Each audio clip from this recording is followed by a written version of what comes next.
ایک ایسی قوم جو دنیا کی سب سے طاقتور اور ترقی یافتہ سمجھی جاتی تھی، جنہوں نے اپنی قدرت پر اتنا گھمنڈ کیا کہ خدا کو ہی بھول بیٹھے، مگر جب آسمان سے عذاب اترا تو ان کے محل، ان کی طاقت، ان کا گھمنڈ سب ریت کے ڈھیر بن گئے۔ آج سنتے ہیں حضرت ہود علیہ السلام اور قوم عاد کا قصہ، ایک قصہ جو صرف کہانی نہیں بلکہ ہر انسان کے لیے نصیحت ہے۔ عاد کا زمانہ نوح علیہ السلام کے بعد کا ہے، تقریباً 2000 سال قبل مسیح۔ قرآن میں انہیں ہادی اولیز کہا گیا ہے۔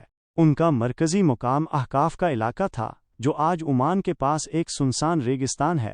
آج وہاں صرف ریت کے ٹیلے ہیں، مگر کبھی یہ ایک طاقتور اور ترقی یافتہ قوم تھی۔ عاد لوگ بت پرست تھے، اپنے ہاتھوں سے بت بناتے اور انہیں پوجتے۔ ان کے بتوں کے نام سمود اور ہتر جیسے تھے۔ انہوں نے اللہ کو بھلا دیا تھا اور اپنے خود بنائے ہوئے بتوں کو معبود مان لیا تھا۔ ظلم، تکبر اور فساد ان کی زندگی کا حصہ بن چکا تھا۔ تب اللہ نے انہی میں سے ایک پیغمبر کو بھیجا، حضرت ہود علیہ السلام، جو عاد کی معزز شاخ خلود سے تعلق رکھتے تھے۔ انہوں نے قوم کو ایک اللہ کی طرف بلایا، توحید، انصاف اور عبادت کی دعوت دی۔ ہود علیہ السلام نے فرمایا، اپنی قدرت پر گھمنڈ نہ کرو، اللہ نے تمہیں نوح کی قوم کے بعد زمین کا وارث بنایا ہے۔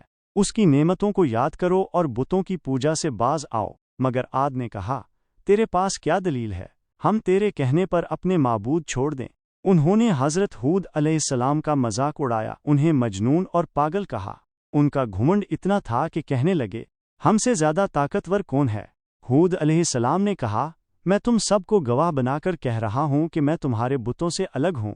اگر تمہارے بت کچھ کر سکتے ہیں تو مجھے نقصان پہنچاؤ، میں صرف اپنے رب پر بھروسہ کرتا ہوں۔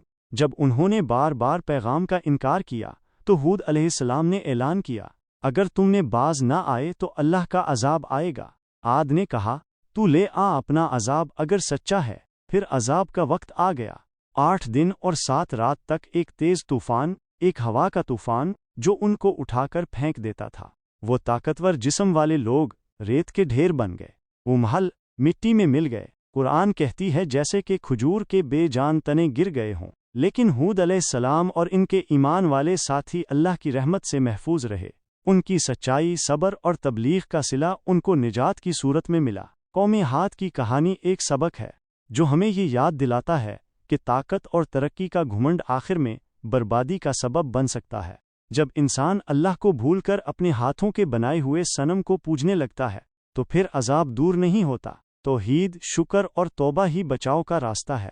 اگر آپ کو یہ ویڈیو پسند آئی ہو تو لائک کریں، شیئر کریں اور چینل کو ضرور سبسکرائب کریں تاکہ مزید ایسے روح پرور قصے آپ تک پہنچتے رہیں۔